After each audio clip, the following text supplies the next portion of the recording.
Welcome to the CEN show, a platform where we learn from the world community. I'm your host, Rashaki Maskani, and on the panel this evening, we have Ernest McBride Jr., Professor Rahh, Miss Sophia, and Brother Ahi. Brother Mshinda was just here. He went off. Maybe he'll come back. Here he comes. He's coming back. Our guest for this evening is Dr. Enqi. Dr. Enqi is on our show about every other month. So if he's not a team member, he made a. If he says he's not a team member, he's not telling the truth. He's here almost as much as we're here, so he's definitely a team member. So he's one of our regular naturopath doctors that we have, and we're glad to have him around with the real vast information that he has, and author of many books. Number one fan is Miss Sophia. Miss Sophia brought us Dr. Enqi, so we're happy for that. And we're just going to get started with our topic this evening. Topic is real food. So, Dr. Enqi, you can take over and talk about real food. All right, awesome. I would love if it was more of just a discussion because I really wanted to get some ideas on on what you guys thought, what you guys' perspectives were in terms of Real real food? food and yeah, not only real food, but the whole reprogramming, what's going on with the food pyramid, Uh, the history of it and now that it's changed and just the new school curriculums and just all of the different changes that are going on like just but yeah, so I think we could start with real food maybe and go around and maybe folks. so I guess we could kind of get what people think is real food, and Yeah, or, or just take their perspective on real food, because I think when it that's all comes, we have. Yeah, I think yeah, that's all we have at the end of the day. yeah. Well, I can kind of get started with that. What I think real food is, and so I've dealt with a few naturopaths, and matter of fact, I dealt with a guy named Asa Allah, and he's a food nutritional researcher, and he said he said a few things about the what real food is, and that it has to the and the type of foods that are the best results of of uh, of the taking the intake of food. And he said that is foods are grown, they the fruits and vegetables that are grown in the areas around the world that that it's natural habitat to grow that type of food. And so he said that Interesting. a lot of the foods are manufactured, and they're artificially grown in places, and I'll just give one answer, and I'll leave it alone, or one example of what he's talking about. He said carrots are manufactured. That's what he said, and he said they were constructed, and I guess he would say that that's not a real food. Okay. So there's certain types of foods that has been manufactured by, I guess, whoever, the scientists that put them together. And And so, from my understanding, from taking in the information that I was given, the real foods are the foods that are grown in their natural habitat, and they are essential for the body, be it a vegetable or fruit or grains. And it's just, and it's really, I guess, through creation, it's constructed for the body. They have a grain called amaranth that I learned about through Asa, and he said that that grain has a lot of the properties that the body has. So therefore, that's a real good food to intake. The grain amaranth. So I'll just leave it right there and let other people talk about what they think real food is. And then I guess since you brought up the topic, Dr. Enqi, you'll be last to explain what real food is. And I'm pretty sure you've been studying what foods are and how they benefit the body. So I'm gonna go to Ernest. Ernest, what would be your definition of real foods, or what is No. considered real food? Well, my daughter and I was kind of going over. We've been kind of discussing this, the last because she calls me, lives in Grenoble, France, and we always have discussions about food. How almost everything we eat, especially here in America, they're putting some kind of additive in it to either make it last longer or make it taste different. And they're, you know, like you said, they're manufacturing food, and a lot of things that our FDA allow in foods, the manufacturers to put in food. See, that stuff is outlawed in other countries like France. A lot of things we put in our food, it's outlawed. Can't put it in food, and then it's kind of hard to tell because even if you grow the food in its natural habitat, and they'll come and pick it, bring it in the plant, and do something to it to make it last longer. Maybe it only should last a week or two, and they want to last 6 months, and everything they do to change the natural, makeup of food. I think that's it's doing something detrimental to the people that eat it. Like us, because here we are.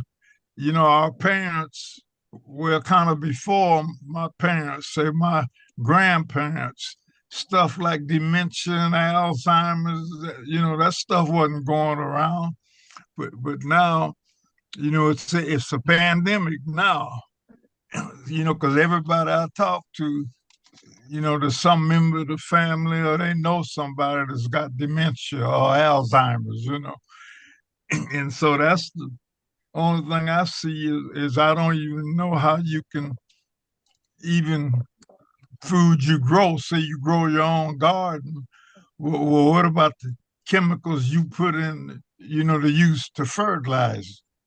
That's probably doing something detrimental to the food. So, it's difficult to figure out what to eat and what not to eat. You have to eat something to survive, but everything you pick up, it's a laundry list of what's in that product, and so I don't know. It gets to be mind-boggling. So, Okay, thanks, Professor Rahh.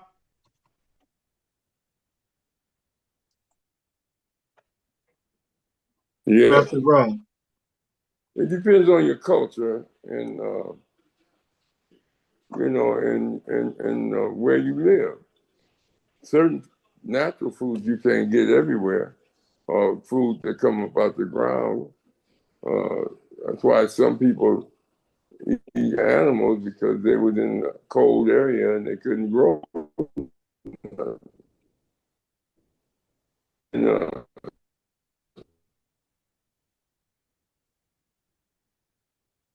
Yeah, it's the some people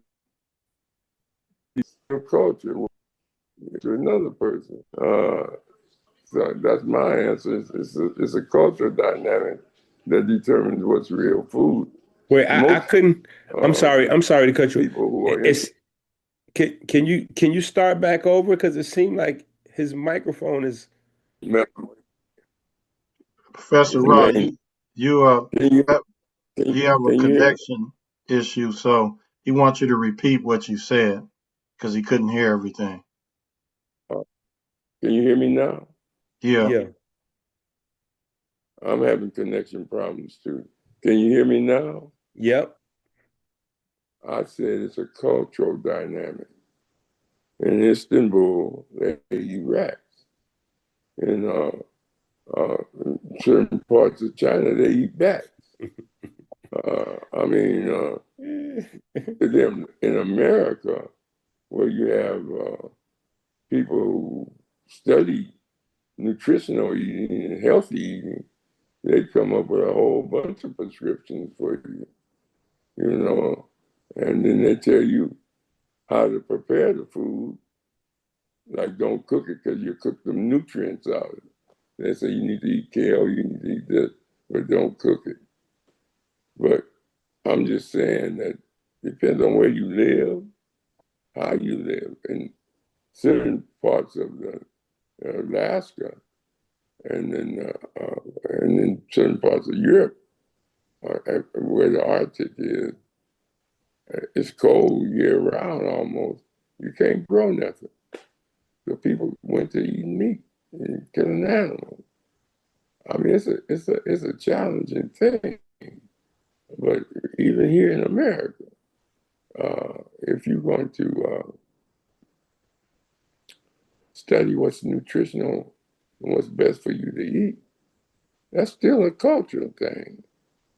You know, I mean, some people, don't eat okra, and they live here. Some people don't eat garlic, and it depends on what your body takes. Certain people used to. There's a difference between growing food and gathering food and hunting for food and fishing for food. And it depends on your culture. Some people say you shouldn't eat fish. You shouldn't eat shellfish, shrimp, and lobsters because they're scavengers. They eat everything on the bottom of the earth. They tell you don't. That's one of the reasons people don't eat pigs because he's a scavenger. And I mean, they used to sell us in Mexico, Tijuana. Don't buy the tacos because they put. All right. Professor Ra went back out. He's gonna come in.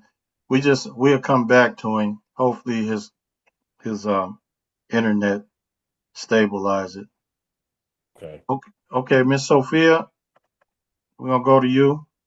All right. I actually agree with what all of you guys have said, um, and also I want to mention based on Genesis 1:29 in the Bible, it says that, and God said, "Behold, I have given you every plant yielding seed that is on the face of all the earth, and every tree with seed." It says with seed in its fruit. So you shall have them for food. So that kind of sums up, or gives us an idea that natural food, as you all have already mentioned, are what we should be eating and or what is considered real food. Um, there is, I don't know if you guys have heard of the Doomsday Vault called the Svalbard Global Seed Vault in Norwegian islands. They've collected seeds from all over the world, and now when we even if you do go to the farmers market, you're gonna see organic quote unquote food like you know, like raisins, grapes, or watermelon without seeds, and they're still considered organics, but I don't know if a person can consider them real food if they've been, altered. And not to say that all altered foods are not good for human consumption. I'm just saying, uh, being closest to how food was grown originally is what in my opinion, would be real food. So, but we are veering farther and farther away from that, and fewer people are controlling the seeds, even for those that are having farms now, farmers market. So, like, if one individual owns over 80% of the farmland in an entire country, that's a concern, because the change is not it's going away from nature. So, and with food, food is, like Mr. Maskani said, to nourish the body, so that really defines the entire definition of food. And now some of the food, even fruits or vegetables that have been modified, harm the body instead in many different ways. And I can't wait to hear from Dr. Enqi what he has to say regarding all of that. Okay, we still have a few other people before we get to Dr. Oh, Nick. oh, Thank okay, you. perfect. Yeah, thank you. All right. Brother Ahi, Rashaki, yeah, All Rahh, right. we're gonna come back to you, Rahh. Rashaki. Unless you want to go now, Professor. Okay. His internet still is in and out. He go ahead. We're All right. gonna come Yeah, back to you for Rahh. The sister was just talking about Sister Sophia, right? Was talking about modified foods, and now we have a supermarket here that it's called Aldi's, and I go there. I used to, well, I still go there, but I go there to get my little Lunchables, things that I can pop in the microwave. But I heard some people talking one day about genetically modified food, and doggone it, I started looking on those packages. Uh, about a third of the packages that I had were genetically modified, Mm. just like created in a lab. And I had to throw all that stuff out. Every time America is about greed. Even the corn, I watch the Mexicans, they have to go down to Mexico and get the real corn, not the stuff that's all the way yellow, but it's a multicolored corn. It's the original corn. And they have taken the nutrients out of the corn, and it is now, some people even say it's not really healthy for you. So, um, everything in America is about and even with hydro now, they're not even using dirt sometimes to grow their food, and it comes up with a bland taste. It's not tomato. It looks good, but it's not tomatoey. The herbs aren't really pungent or smelly. Um, we're really getting away from what's good for the people here in the name of making money. Every time I leave the country, the food is exponentially better. The fruit is better. The vegetables are better. I'm telling you, I almost forgot how the stuff tastes, you know. Mm. But yeah, So I've given up anything that's like enriched. I've given up unbleached, enriched flour, and it's made a difference in my diet. I've given up sugar. I still like my little peanut butter and jelly sandwiches, but for the most part, I don't really use well, a little bit in my cornbread. I've given up. I've gone over to salt this kosher, and these things have helped me level out my weight a little, and my stomach has gotten flatter. I don't feel as bloated. I don't. eat as much dairy. I like my cheese. But real food in America is falling by the wayside because So, we don't. so what is I don't know. real I don't know if food? you can call this stuff real food, but What would you call real food? things that aren't modified. Okay. Food that's not okay. Thi- Things that aren't modified, and that's from the chicken. I go to a halal butcher, and these Middle Eastern people, they grow their animals according to their religions. They have a strict religious code on what their animals are fed. They don't feed them other animals. Um, they have a code even on how they're butchered. Mm. I had me a chicken. I put it in the refrigerator and forgot about it. Uh, the following weekend, like about 7, 8 days later, I saw that chicken sitting in my refrigerator and pulled it out. I opened that bag and put my face up to that. I could not smell that chicken. I pulled it out and started rubbing on it. It was not greasy. It was not slimy. So, um, So you there ate are it. people that, pardon, So you ate it. it was good. It was good, buddy.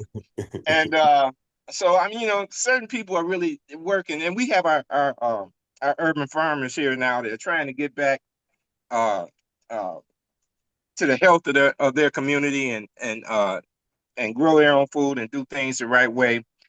But generally, Americans are not really eating real food, and that's from going to the fast food restaurants to even your grocers now. So uh, that's my take on it. All right, thanks. Brother Mshinda? Yo, good morning, good afternoon, and wherever you at. Yeah, but interesting conversation. Thank you, Dr. Enqi, for coming back again. You always enlighten us. And great question. What is real food? I think everybody that has given answers tonight, all are in the ballpark. They're giving their personal perspective. I appreciate that. I concur with you, brother Ahi. That really good what you said. I just want to piggyback along those lines. In my opinion, real food. I look at the functions of the body, our natural intent of how our bodies are constructed and how our digestive systems are the different types of systems that we have in our body. And so anything, what I deem as real food, that's anything that can complement or supplement or add anything positive to the already awesome creation that we have as a body, in terms of our different systems that we have in our body. Let's talk about the digestive system. Of course, Dr. Enqi has touched on a lot of this, and I've done my own research and with like you say, have triangulated you know, information, but various resources and things like that. And, that's why I appreciate Dr. Inky coming on. I look forward to his commentary. And so, anything that can complement what our natural body already does. Um, what happens is I look at the environment that we come up in. Of course, it's relative. Where we live at in terms of what we ingest in our body from an environmental point of view, whether it's pollutants, whether it's your drinking water, whatever.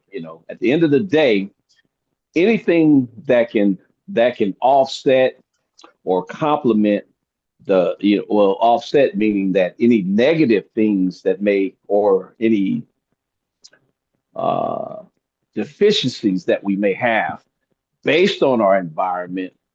Uh, that's one thing. So, just to corner that. Say, if in other words, if the environment is playing a role in basically depleting certain resources that we need for us to function on a different level on a day-to-day basis, there are certain foods that can uh, counteract the negative uh, infiltration of these entities that we are confronted with on a regular basis, whether it's our digestive system and our microbiomes and all those things. There are foods that aid in the digestive process, and there are some that are more effective than others.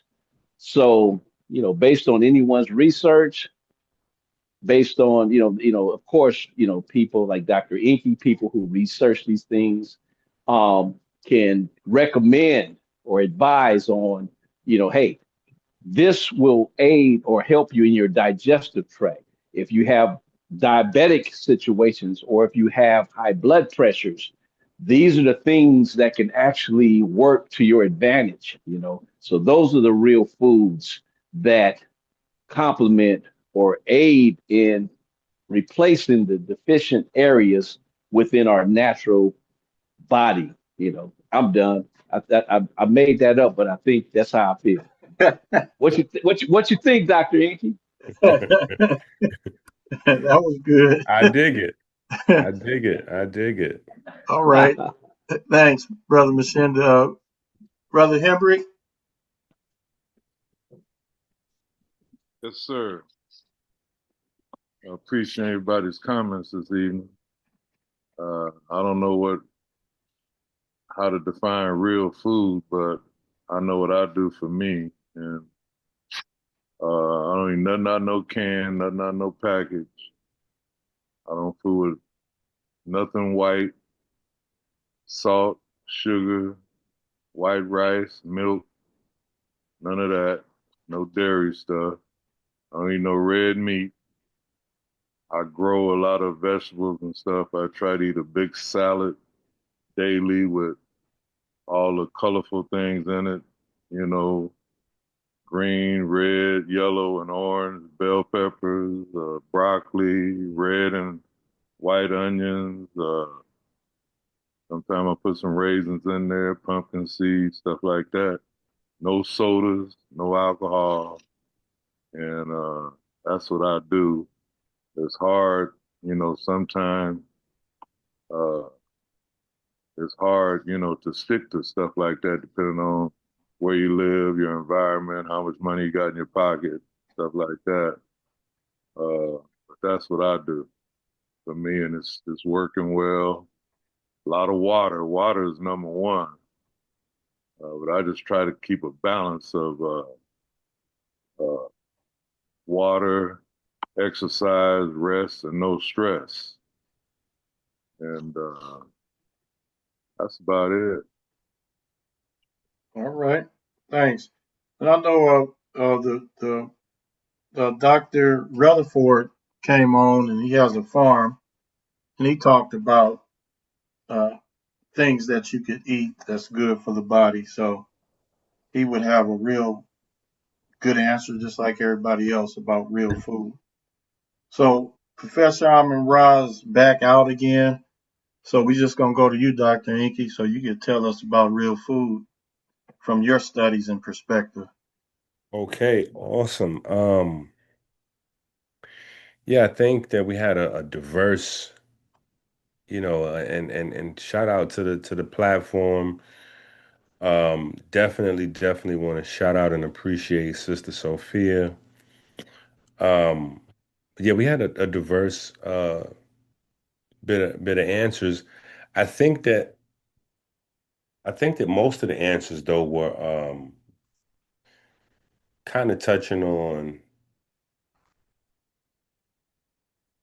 the quality of the food, as opposed to what is actual food, because that word is, and I hadn't really got too obsessed with the term until last month or so, but yeah, I think Professor, even though his microphone was going out, I think that he hit the nail on the head because culturally, different people do have different concepts of food, what actual real food is, from around the globe. But I think that regardless of culture, I think there are certain things that cut across the lines.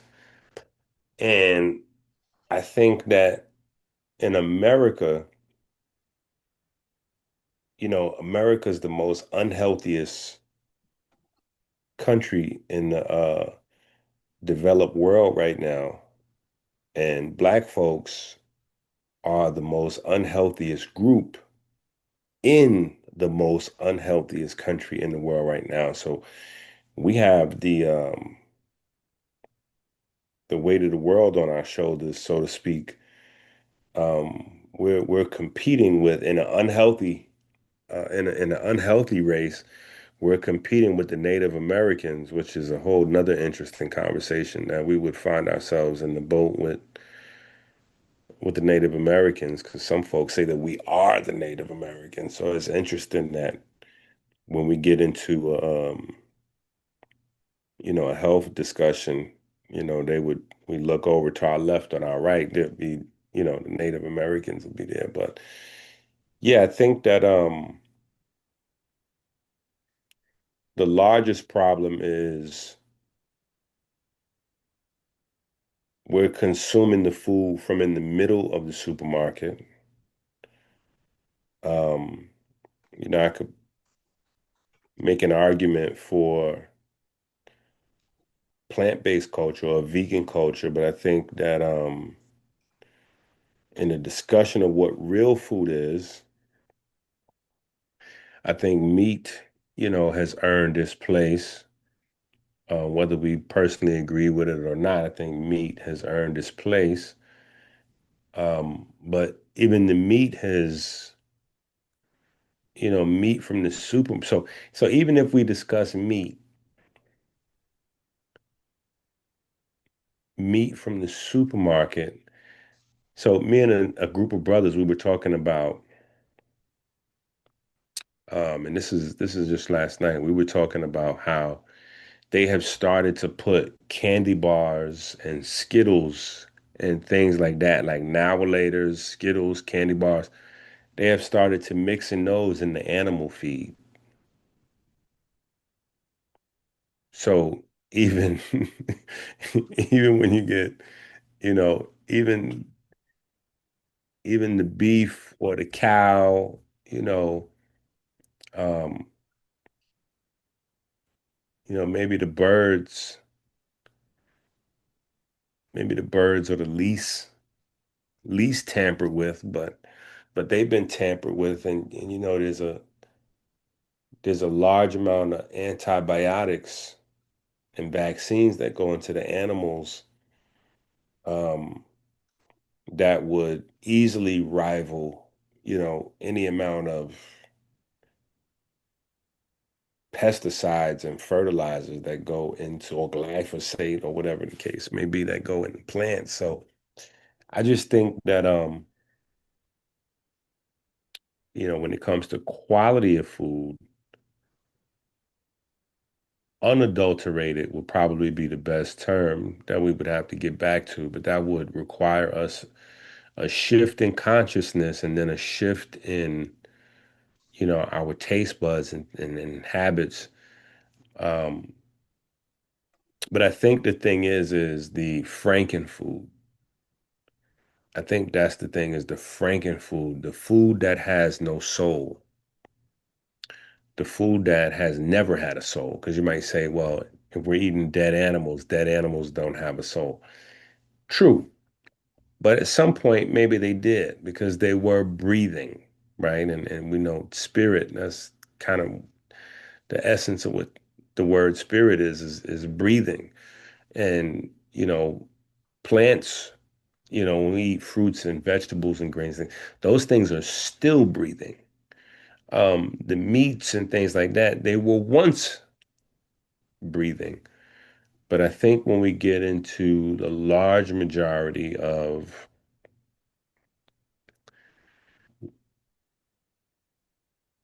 food, I don't think that when we get to the essence of it, I don't think that fruits, vegetables, or animals will be qualified as food. I think that fruits are fruits, vegetables are vegetables.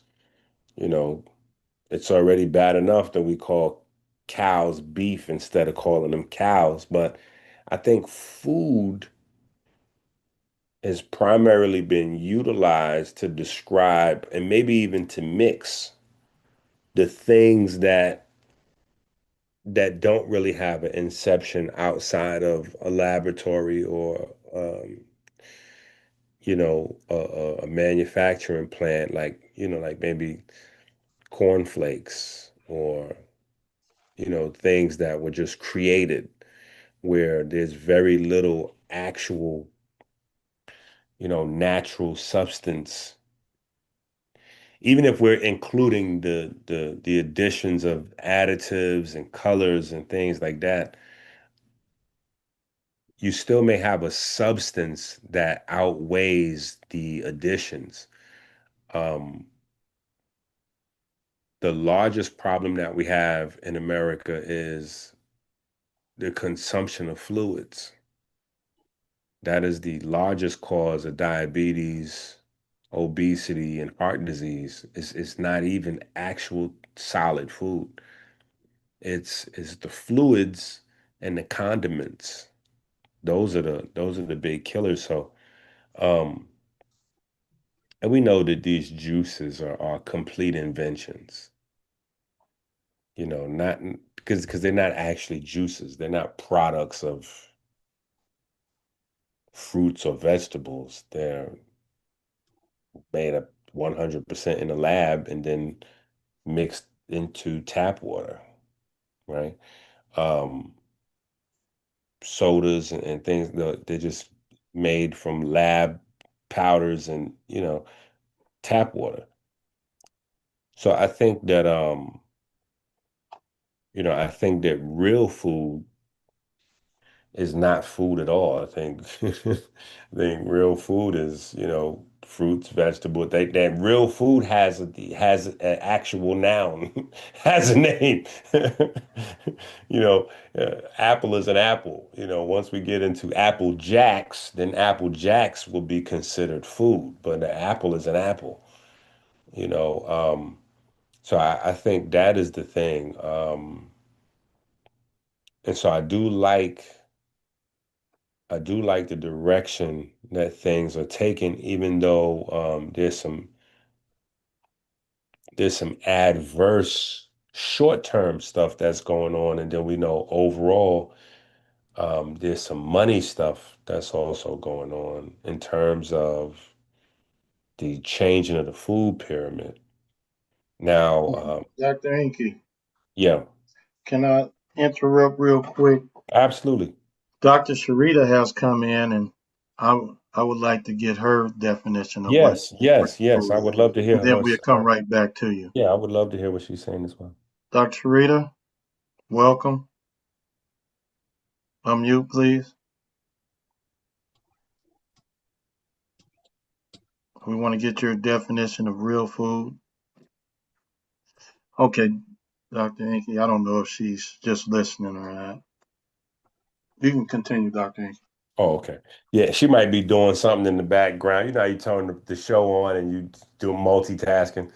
Um, but so for the family that doesn't know, so the first food pyramid was largely put together and kind of like championed by Richard Nixon and his crew. And Joe Biden was a part of that crew, and so that's interesting. And we know that what's his name? Theodore Roosevelt. Is it Theodore Roosevelt that had the heart attack in the White House while he was president? No, that was Franklin Delano. Franklin Delano Roosevelt. Okay. Franklin Delano Roosevelt, he had the heart attack, and that kind of created the food conversation. That's what really started the food conversation as a political, as a political piece. Um, and now we have the new food pyramid, which has kind of replaced or removed altogether sugary stuff and snacks and boxed food, and it's just really composed of, grains, fruits, vegetables, protein, whether that's red meat or white meat, um, which I, may or may not agree with to an extent. But I see what they're doing, and I like the direction they're going in, and they've also coupled that with um, putting some laws on the books to control where food stamps and EBT and WIC and how some of those things are being spent. Um,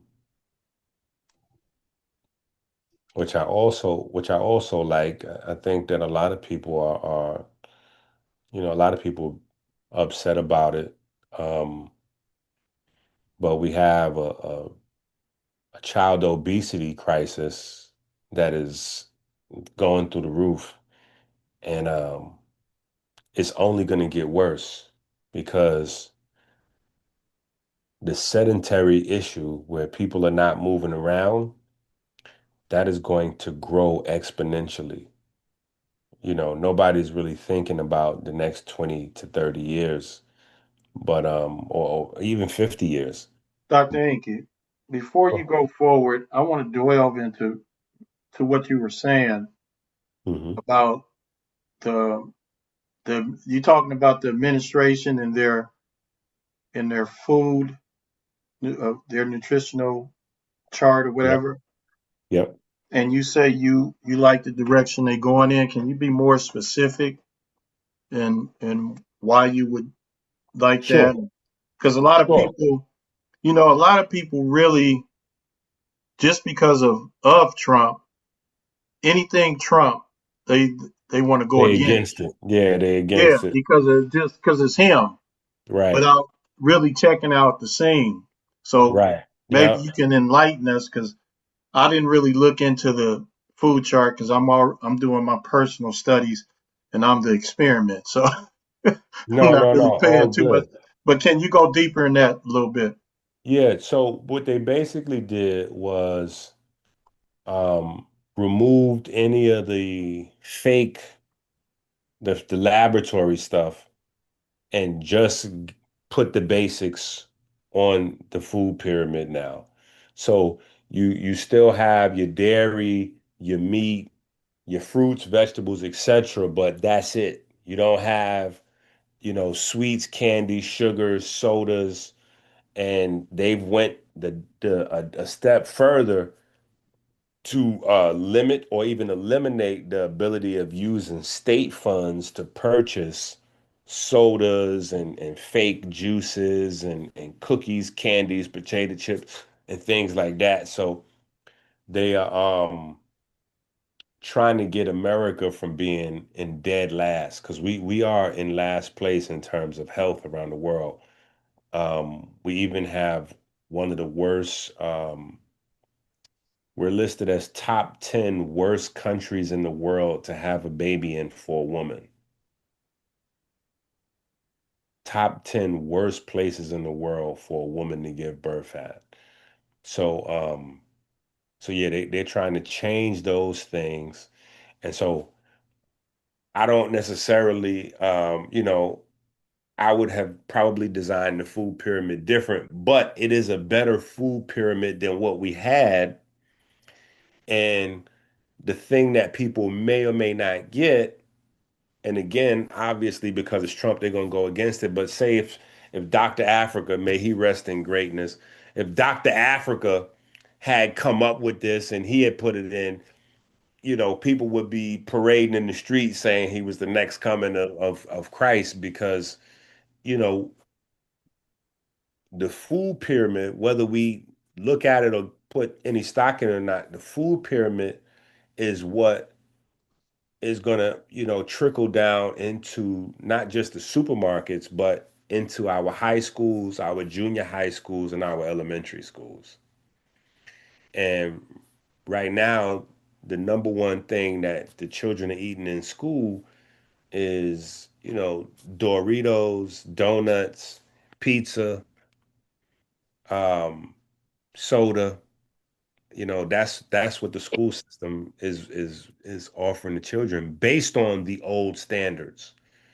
So at least going back to, or changing the food pyramid to where maybe we can replace them sodas and things back to where, it's apple juice again. You know what I'm saying? Or ciders or orange juices or just getting, maybe some higher quality water in there and some fruits and um, just getting back to some real cooked food to where the lunch ladies are actually cooking food in the back, as opposed to, you got microwaves in the back of the lunch room, you know what I'm saying? So, um, and there's been studies that have been done on behavior of children based on what they eat.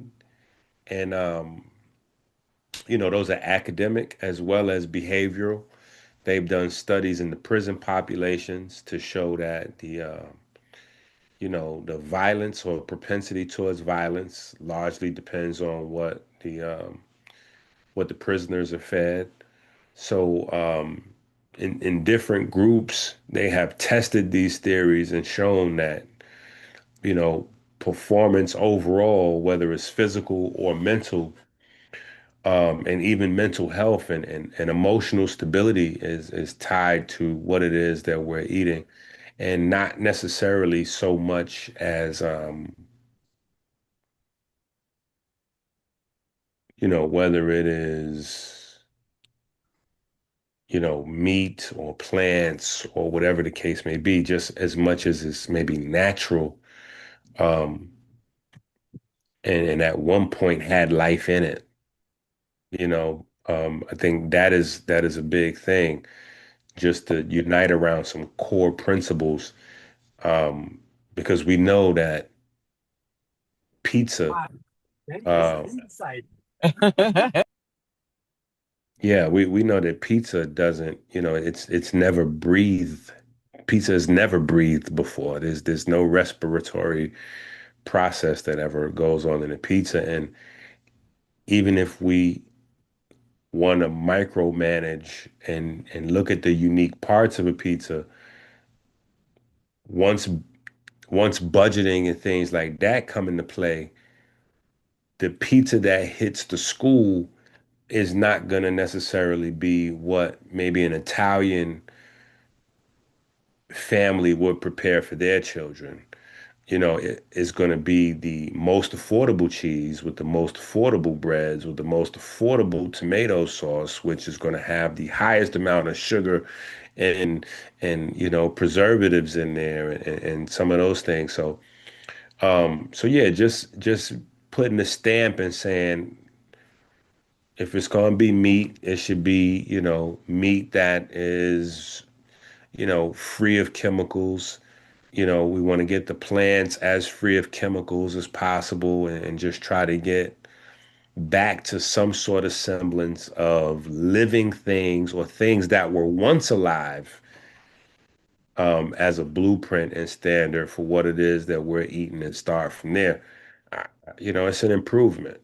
It can always be better, but it's light years better than what we got going on because I participated in basketball camp in my son's school, and he's in high school, and it was crazy to see what it was, what was going on in there, and even like the nurses in the schools, they don't really know much.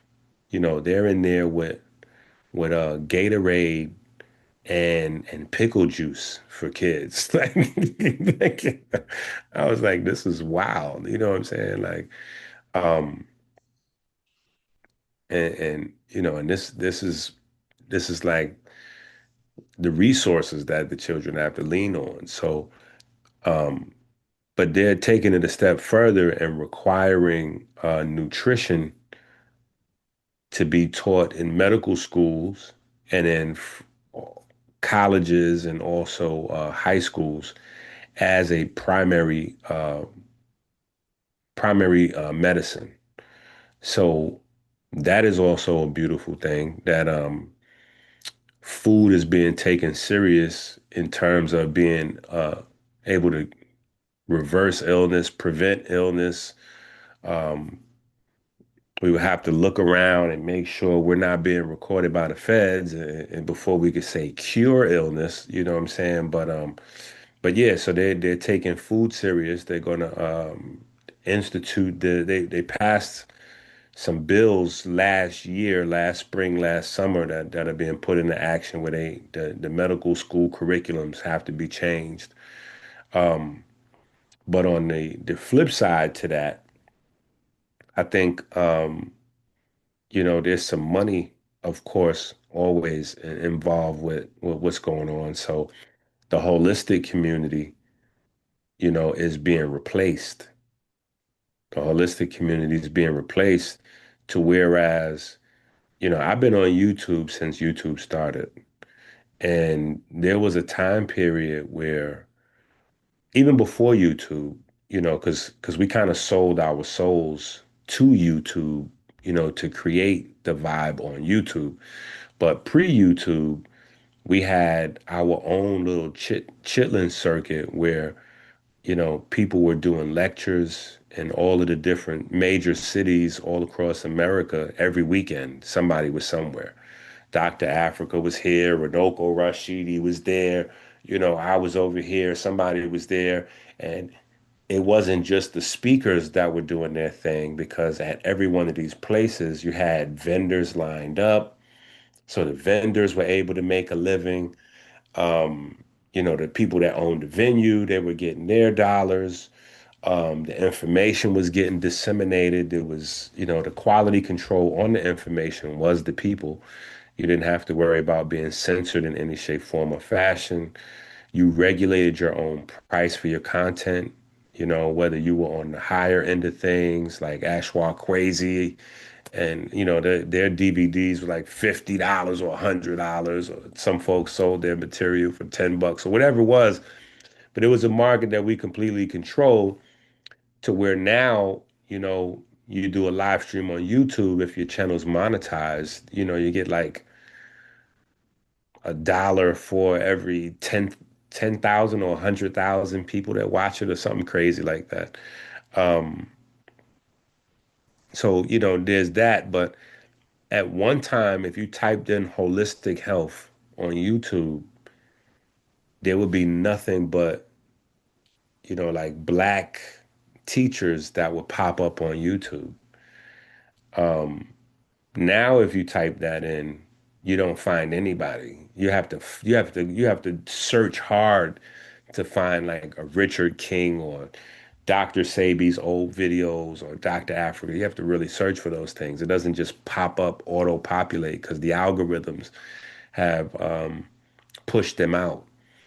Um, Even if you was to search like a topic like melanin, um, there's a time period where it was like a taboo thing to discuss because, Western institutions and academia said it was pseudoscience or black militant mumbo jumbo. And so you would only find, Richard Kings or T. Owens Moore or some people like that, or, having those discussions. Now, again, you pop it in, it's all white doctors. And so, that's the downside um, to changing what's going on. I think that people are going to benefit. I think that health is going to improve drastically across the country.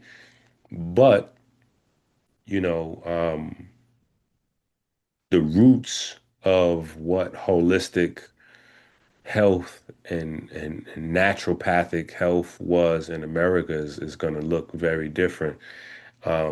Very similar to maybe like rock and roll or jazz, where there's one time where rock and roll was like, you know, and then now if you look up rock and roll now, kids nowadays, they like, oh, that's white music. I don't listen to that.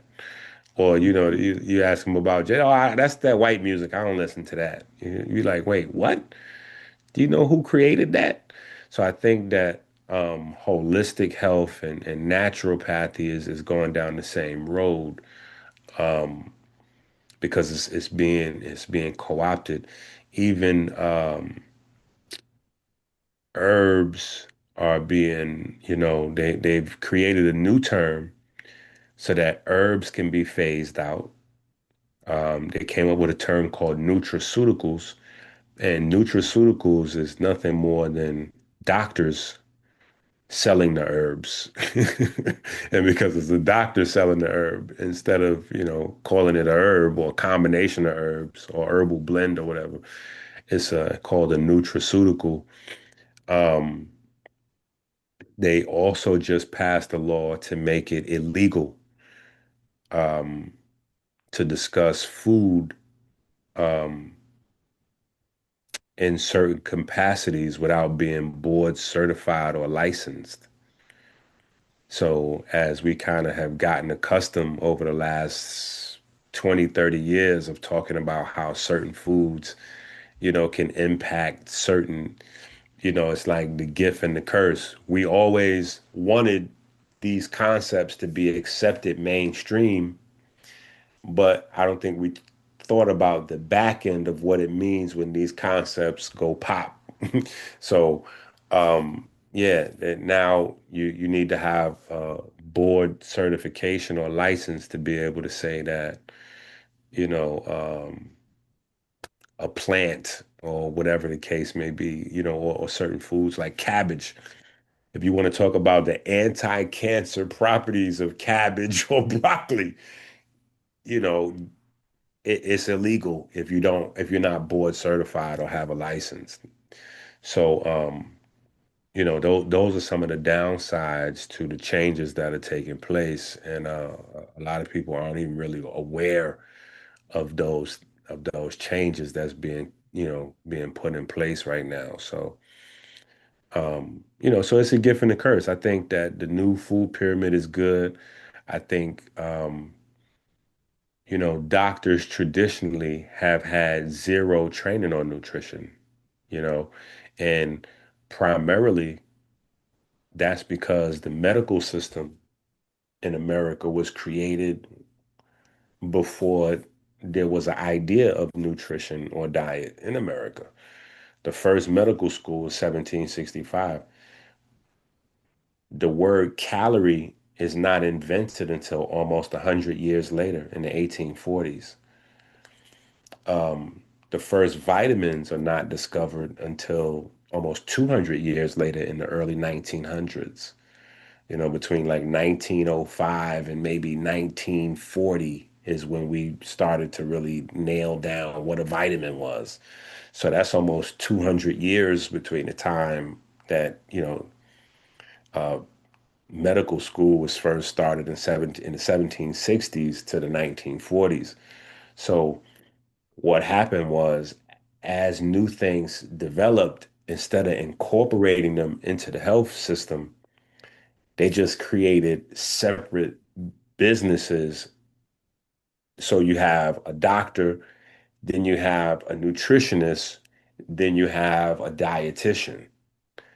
And so doctors don't really know anything about diet. And then oddly enough, dietitians don't fully know about nutrition, and nutritionists don't really know about the diet. And so you got all of these different things, whereas John Q. Public, you think when you're going to see your doctor that they should probably be aware to some extent of all those things, especially if their title is held in such high esteem over other types of health professionals. You would think that they would know a little bit of everything.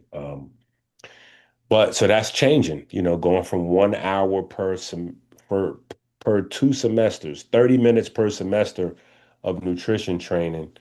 You know, food is now being considered actual medicine. So, um, yeah, you're not going to be able to discuss food in certain ways if you're not board certified or licensed.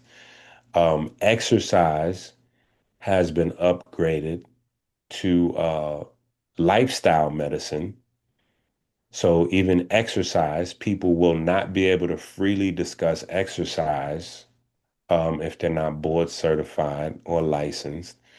Um, and you know we do have a bunch of scammers and people who do some crazy stuff out there. So maybe we need some more regulation. But I mean, these are just things that are going on. So there are pros and cons to the changing of the guard and how the health landscape is changing. So I don't know. I just wanted to update the family over here on, the concepts because we got our own culture and our ideas about what real food is, but you know, with RFK changing the food pyramid to something closer to holistic, and then putting some laws on the books to change all of the school curriculums and um, upgrade food to get some more respect on food in terms of